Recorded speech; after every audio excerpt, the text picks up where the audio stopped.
The massive conference hall aboard the Galactic Coalition's flagship, Star Sovereign, buzzed with activity. Representatives from 30 different species filled the chamber, their diverse forms creating a living rainbow of colors and shapes. At the center of attention stood Admiral James Miller, Earth's military representative, his weathered face calm despite the growing tension in the room. The Coalition's diplomatic chamber was designed to intimidate newcomers. Massive view screens showed the gathered fleets of various species, each displaying hundreds, sometimes thousands of capital ships. Earth's small fleet of 50 vessels hung in space nearby, looking almost toy-like compared to the massive alien warships. These are your defense forces. Lord Bright of the Stellars could barely contain his amusement. His massive frame, covered in gleaming ceremonial armor, shook with barely suppressed laughter. I've seen bigger cargo fleets from minor trading posts.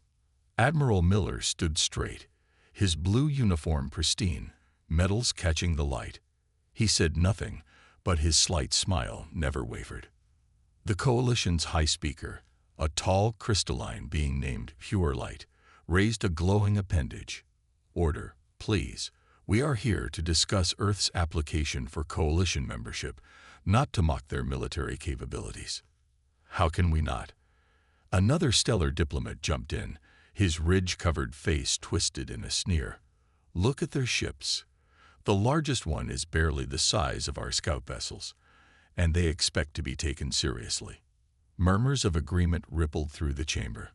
On the massive screens, several alien cameras zoomed in on Earth's fleet. The ships were indeed small, sleek, dark-hulled vessels with clean lines and minimal weapon ports visible. Compared to the kilometer-long behemoths of the stellar fleet, they looked like insects next to dragons.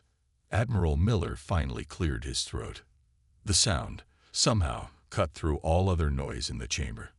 If I may speak. Pure Light nodded. The floor recognizes Earth's representative. Thank you. Miller's voice was calm, almost friendly. I understand your amusement. Our ships are small. They don't bristle with weapon ports. They don't cast shadows across solar systems. He paused, looking around the room. But I would respectfully suggest that size isn't everything. Laughter erupted from the stellar section. Lord Bright stood up, his armor clanking. Your species is young, Admiral. You don't understand. In space combat, mass equals survival. Our smallest weapons would tear your fleet apart. Miller nodded thoughtfully. Perhaps, though I wonder, have any of you actually studied our combat records? What combat records? Someone shouted. Your species has never fought a space battle. Not yet, Miller agreed, but we have extensive simulation data we're willing to share. Lord Bright waved a massive hand dismissively. Simulations, children's games. Let me show you reality. He pressed a button on his command console, and the main screen shifted to show a stellar dreadnought destroying an asteroid. The blast was impressive, vaporizing the massive rock instantly. Interesting demonstration, Miller said. He hadn't even glanced at the screen. Would you like to see one of ours? Before anyone could respond, alarms blared through the chamber. On every screen, the small human fleet was moving. Not toward the gathered alien armadas, but in a complex dance that seemed impossible for ships that size. They wove patterns that violated several laws of physics, their drives leaving trails of blue fire against the stars. The chamber fell silent. What are they doing? Pure Light asked, all three eyes fixed on the display. Standard morning exercises, Miller replied. Would anyone care to match our maneuvers? Several stellar ships tried. 3 suffered drive failures. 2 more nearly collided. None came close to matching the precision of the human vessels. Miller watched the attempts with that same slight smile. As I said, size isn't everything. Now, shall we discuss actual membership requirements, or would anyone else like to comment on our fleet? The chamber remained quiet. Lord Bright had sunk back into his seat, his earlier amusement gone. Even Pure Light seemed to be reassessing the human standing before them. Very well, Miller said, pulling out a datapad. I believe we were discussing trade routes. As the meeting continued, more than one alien representative found their eyes drawn to the screens, where Earth's tiny fleet continued its impossible dance among the stars. Something about those small ships suddenly seemed far more ominous than amusing, and Admiral Miller's smile never wavered once. 2 weeks after the coalition meeting, Admiral Miller stood in Earth's Strategic Command Center, his eyes fixed on the holographic display showing fleet movements across 3 sectors of space. Red dots representing stellar ships had been steadily gathering near the human colony of New Eden. Sir, another stellar battle group just dropped out of hyperspace, reported Lieutenant Tom Reed from his monitoring station. That makes 200 ships total. They're not even trying to hide their movements anymore. Miller nodded slowly, studying the patterns. The stellar ships formed an arrow-like formation, its tip aimed directly at New Eden. Their message couldn't have been clearer if they'd broadcast it across all channels. Any word from our friends in the coalition? Miller asked, though he already knew the answer. Captain Lisa Ford, their diplomatic liaison, shook her head. They're calling it a routine military exercise and a minor border dispute. No one wants to challenge the Stellars directly. Of course not, Miller muttered. He walked around the hologram, watching as more data streamed in. They're all waiting to see what happens when the mighty stellar fleet teaches the upstart humans a lesson. The command center hummed with quiet activity. Dozens of officers monitored their stations, tracking every movement, every signal, every energy spike from the gathering stellar armada. On the surface, they appeared concerned, but those who looked closely might have noticed something else in their expressions. Anticipation. Sir, Lieutenant Reed called out. We're picking up transmissions between stellar ships. They're not even bothering to encrypt them properly. Miller raised an eyebrow. Put it on speaker. The harsh voice of Lord Bright filled the room. Let them watch us gather. By the time they realize their danger, it will be too late. Their tiny toys won't stand a chance against proper warships. Captain Ford's face darkened. They're deliberately provoking us. Indeed, Miller's smile was back. That same small, knowing expression he'd worn during the coalition meeting. Status of Operation Trojan. All ships report ready, Ford replied. The colony's automated defenses are at full strength, but visibly powered down as ordered. Our retreat has been noted by multiple coalition observers. Miller walked to another display, this one showing the positions of Earth's fleet. To anyone watching, it would appear that humanity had pulled most of its ships back to Earth, leaving only 10 vessels to guard New Eden. The perfect target. Time estimate for their attack? He asked. Reed consulted his readings. Based on their current pattern and level of preparation, within 48 hours. They're getting impatient. As expected. Miller pressed a button, and a secure channel opened to all Earth ship commanders. This is Admiral Miller. Initiate Phase 2 of Operation Trojan. Maintain radio silence except for standard distress calls. You know your positions. Acknowledgement lights blinked green across the board. Sir, Ford said quietly, the colony's civilian population has been asking questions. They've seen the stellar fleet gathering. Miller turned to face his officers. Tell them the truth, that Earth will protect them. Just don't mention how. He paused, looking at each person in the room. The Stellars think they're springing a trap on us.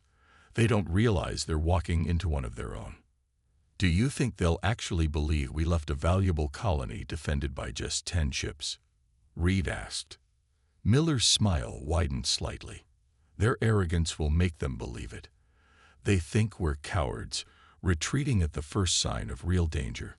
He turned back to the hologram, watching the red dots of the stellar fleet. They don't understand that sometimes the best place to hide is in plain sight.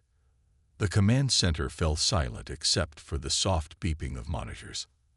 Outside, Earth's sun was setting, casting long shadows through the windows. In space, invisible to all watching eyes, humanity's tiny fleet waited in perfect position. The trap was set. Now all they had to do was wait for the Stellars to spring it. "Send word to New Eden," Miller ordered. "Tell them to expect company soon. And remind our ships, no matter what happens, no matter what is said or done, they are not to reveal their true nature until I give the signal." The gathering storm was about to break, and only Earth's forces knew what kind of lightning it would bring. Dawn broke over New Eden's capital city, but few civilians saw it. Most were in underground shelters, watching their screens as the massive stellar fleet dropped out of hyperspace. 200 warships, each one gleaming like a metal mountain in the system's sun, moved into attack formation. The 10 remaining human ships looked absurdly small as they formed a defensive line above the colony. Their dark hulls absorbed the starlight, making them seem even tinier against the backdrop of space. Lord Bright's voice boomed across all frequencies, deliberately breaking communication protocols. "Attention, pathetic human vessels. You have one chance to surrender and spare your colony needless destruction." On the bridge of the Earth ship Swift Justice, Commander Robert Peters sat calmly in his command chair. He glanced at his crew, noting their barely hidden smiles, before responding. "This is a peaceful human colony under coalition protection. Any aggressive action will be met with appropriate force." Laughter echoed through the communication channels. Several stellar ships began broadcasting the confrontation, ensuring the entire coalition would witness humanity's humiliation. Appropriate force. Lord Bright's voice dripped with mockery. "With 10 tiny ships, against 200 of our finest warships, your bravery would be admirable if it wasn't so foolish." The stellar fleet spread out in their favorite Sword of Judgment formation. Their massive ships, each bristling with weapon ports, formed the shape of a giant blade pointed at the heart of the human defense line. "Last warning," Bright announced. "Surrender now, or we will demonstrate what real military power looks like." Commander Peters pressed a button on his chair, opening a secure channel to Admiral Miller back on Earth. "Sir, they're in position." "Acknowledged," Miller's voice came through clearly. "Remember the plan. Let them think they've won until the last possible moment." Peters smiled. "Understood, sir." He switched back to open channels. "Lord Bright, we decline your generous offer. These ships will defend New Eden to their last breath." "So be it," Bright roared. "All ships, battle formations. Show these humans what they're dealing with." The stellar fleet began to move. Their massive engines flared like artificial suns as they pushed their enormous bulk through space. Weapon ports began to glow with charging energy. Peters watched his tactical display as the enemy ships advanced. Everything was proceeding exactly as Admiral Miller had predicted. The Stellars were so confident in their superiority that they weren't even bothering with proper combat precautions. "Sir," his tactical officer reported, "they're launching fighters. Lots of them." Streams of smaller craft poured from the stellar ships, filling space with their numbers. Each fighter was nearly the size of the human vessels they faced. "Hold position," Peters ordered. "Wait for them to commit fully to the attack." The stellar fighters formed up into attack wings, their formation precise but rigid. They clearly expected the human ships to break and run at any moment. Lord Bright's voice came again, heavy with anticipated triumph. "Watch closely, coalition observers. See what happens to those who dare stand against the stellar dominion with inadequate forces." The first wave of fighters streaked forward, weapon systems hot. Behind them, the capital ships began powering up their main guns, preparing to reduce the human vessels to atoms. Peters checked his chronometer. The enemy was almost in position. His crew watched him, waiting for the signal they'd all been practicing for. "Sir," his communications officer called out, "we're receiving transmission requests from 17 different coalition species. They're all asking if we need assistance." "No response necessary," Peters replied. "They made their choice when they refused to stop this attack. Now they get to watch what happens next." The stellar fighters were almost in firing range when Peters opened the channel to his small fleet. All ships, prepare for Protocol Omega.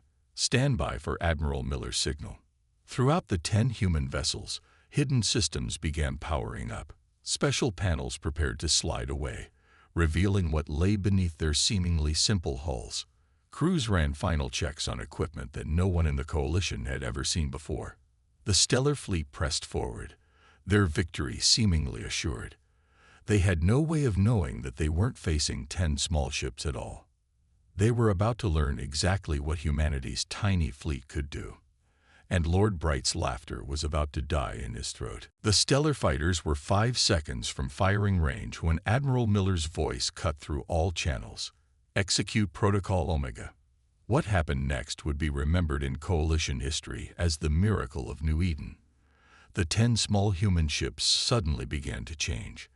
Their dark hulls split along previously invisible seams, panels sliding away to reveal complex machinery beneath. Lord Bright's triumphant expression froze on his command screen. What are they doing? Space itself seemed to bend around the human vessels. Each ship's hull expanded outward, unfolding like a blossoming flower made of metal and energy.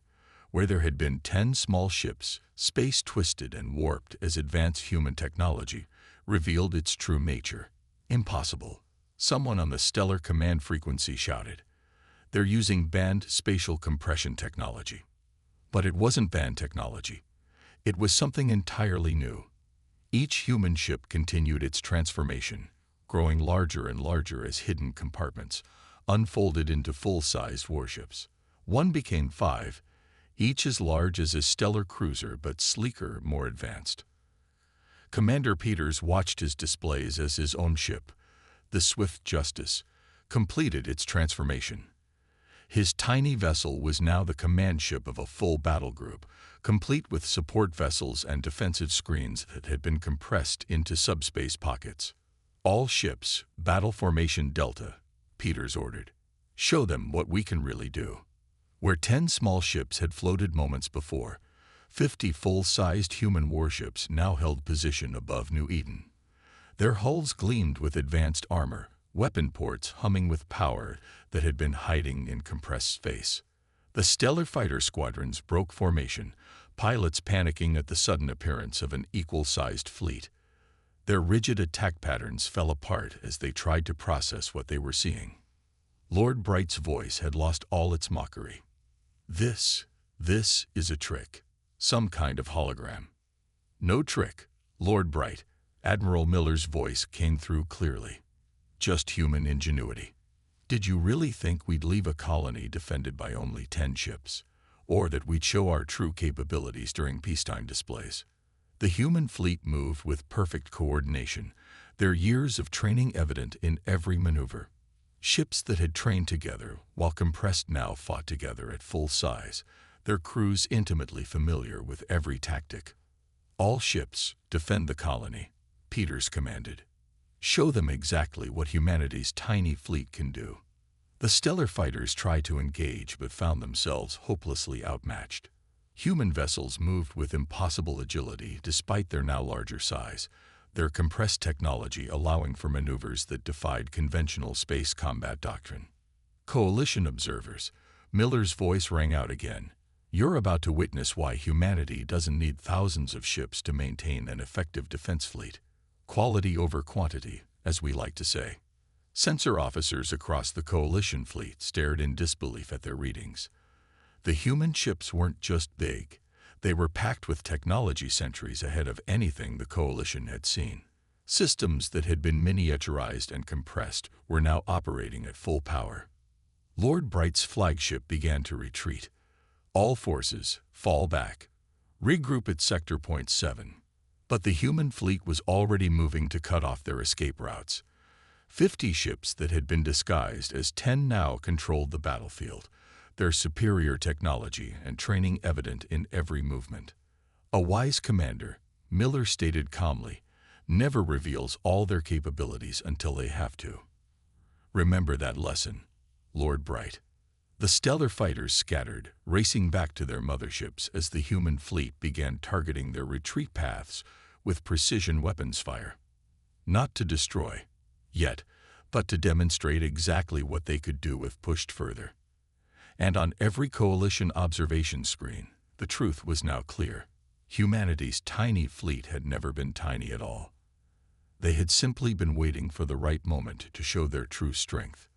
The battle for New Eden was about to begin in earnest, and the Stellars were no longer laughing. Lord Bright's command ship rocked with the impact of another near miss.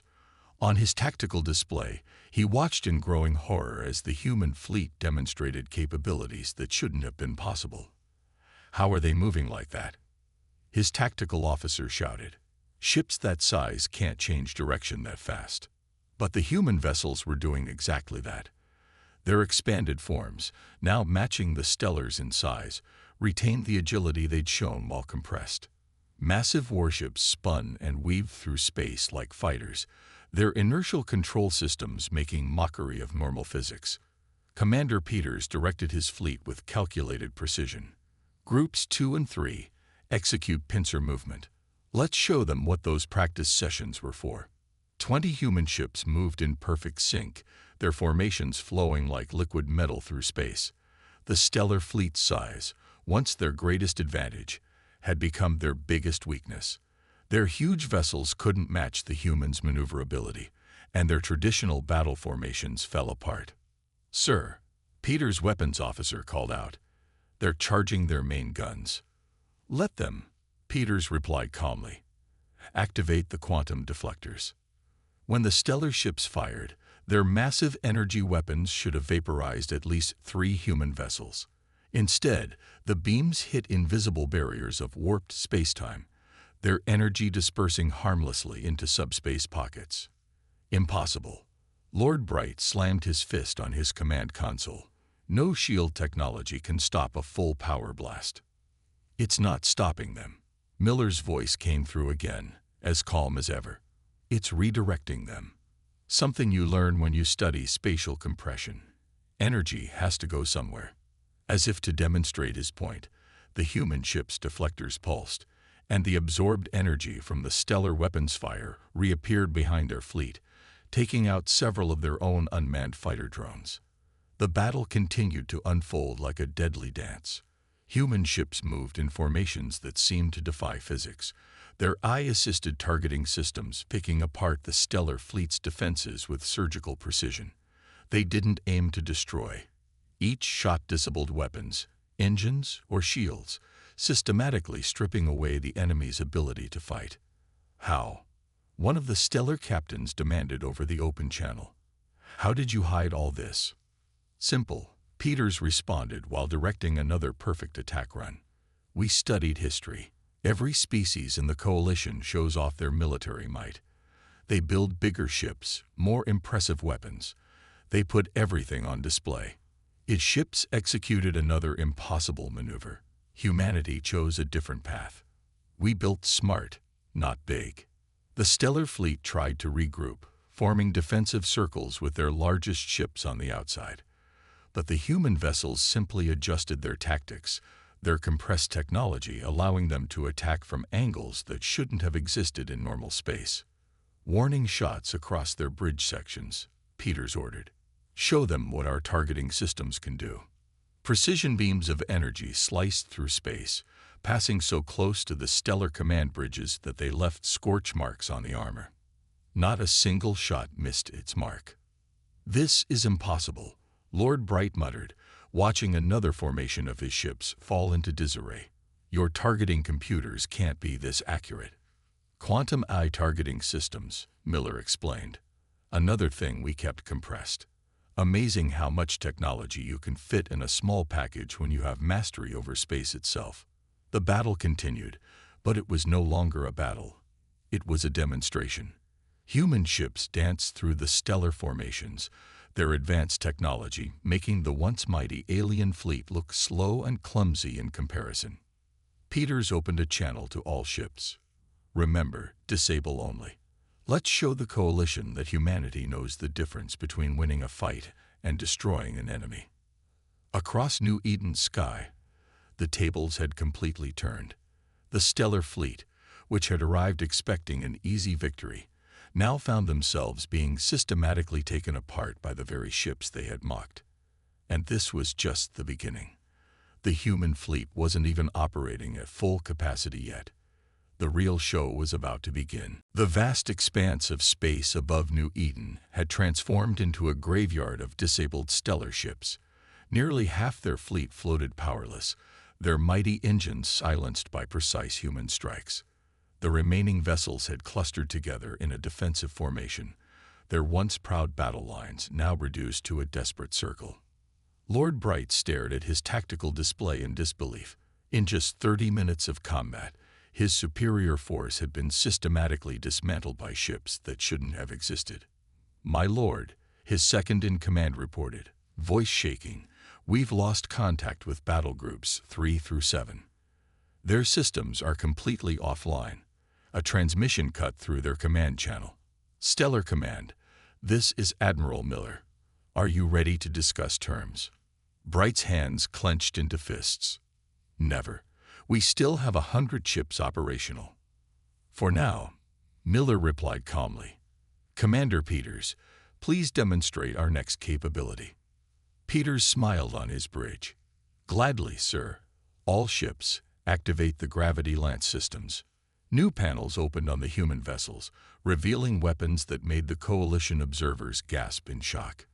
Beams of concentrated gravitational force lanced out, bending light itself around them.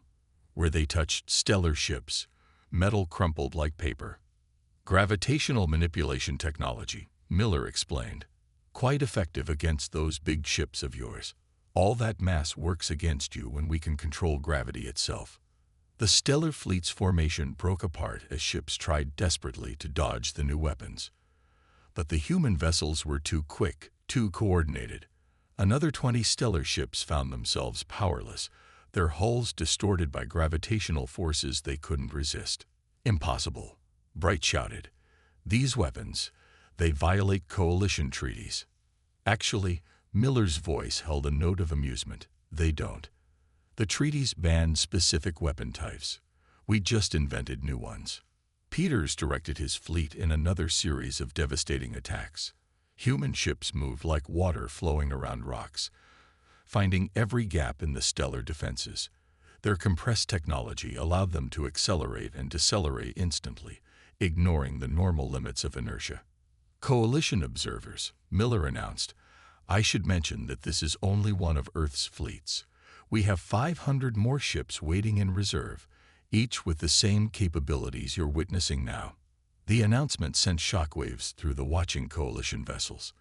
500 more ships, each able to expand into 5 full-sized warships, each carrying technology that made traditional space combat obsolete. Lord Bright's flagship shuddered as another gravity lance passed nearby, crushing its secondary weapon arrays. This is not possible. You're lying about the other ships." "Would you like me to prove it?" Miller asked quietly. "I can have them here in 20 minutes, or you can accept reality and stand down." On Peter's command bridge, his tactical officer reported, "Sir, we're detecting power spikes in the remaining stellar ships.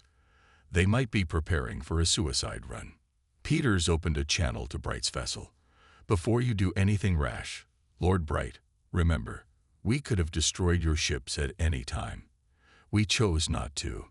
Don't make us change that policy." The silence stretched for long moments as the stellar commander considered his options.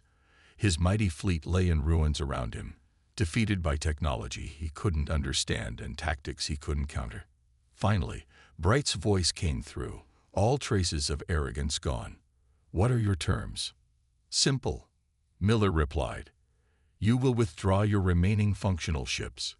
You will assist us in rescuing crews from disabled vessels, and you will acknowledge, formally, that attacking the human colony would be unwise." The human fleet moved into position around the remaining stellar ships, their compressed technology now fully displayed for all to see. There would be no more questions about humanity's military capability after this day. "Do you accept these terms, Lord Bright?" Miller asked. "Or shall I demonstrate what else our tiny fleet can do?" The answer, when it came, was very quiet indeed. We accept. 1 week after the Battle of New Eden, Admiral Miller stood before the Coalition High Council. The chamber, once filled with mockery of human ships, now sat in respectful silence as he delivered his report. The stellar fleet has withdrawn to their territory, Miller stated calmly. All disabled ships have been repaired enough for safe travel, and their crews are unharmed. As agreed, Lord Bright has submitted his formal acknowledgement of human military capabilities. Pure Light, the Coalition's High Speaker, leaned forward. Admiral, the Council has reviewed the battle footage. The technology your ships displayed. It changes everything we thought we knew about space warfare. That was the point, Miller replied. Humanity chose not to compete in traditional arms races. We decided to change the rules instead. The chamber's massive screens showed recordings from the battle.